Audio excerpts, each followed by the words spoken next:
I was speaking with Steve Bannon the other day, and we were talking about what has happened over the past 2 decades.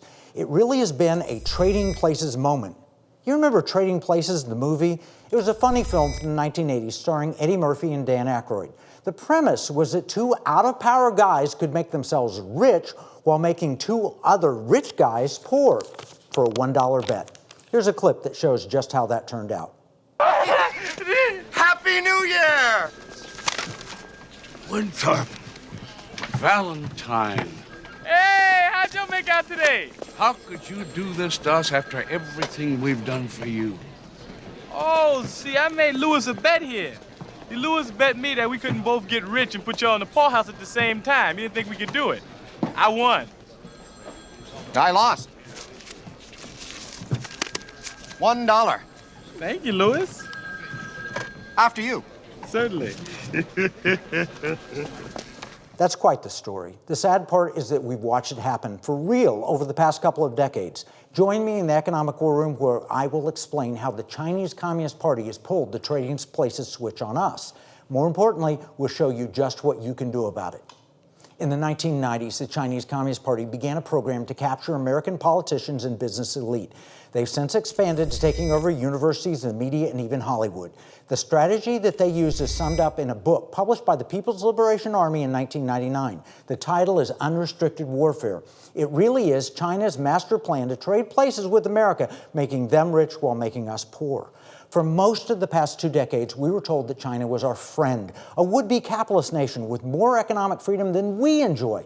We were told that the Chinese were our allies and bankers, happily buying our federal debt and selling us all sorts of wonderful things at Walmart, Best Buy, and Amazon. What they were actually doing was buying our elite and preparing a master plan to take us down. Few people remember where this all started or how we got here, but I remember, and so do my colleagues at the Committee on the Present Danger, China. First, Nixon went to China supported by Henry Kissinger. Now, that was a brilliant strategy. It did play a role in bringing down that generation's evil empire known as the Soviet Union. We told China that they needed to help liberalize in order to stop Russia from absorbing them. It made sense at the time. Then President Reagan used economic warfare to take down the evil empire. The Chinese communists were taking notes and crafting their own economic warfare strategy. As late as 1999, the Chinese economy was only about 1/10 the size of our economy. It was about the same size as Italy's economy, and it was a fraction of Japan's economy. And yet, in 2 decades, they not only took over the global economy, but most global institutions and the media. So now we think China dominance is inevitable. I, for one, shudder to imagine what the world would be like if that came true. This is a nation literally starving their own people in COVID lockdowns. This is a nation that's harvested human organs from living people. This is a nation with a police state that monitors and controls every aspect of life.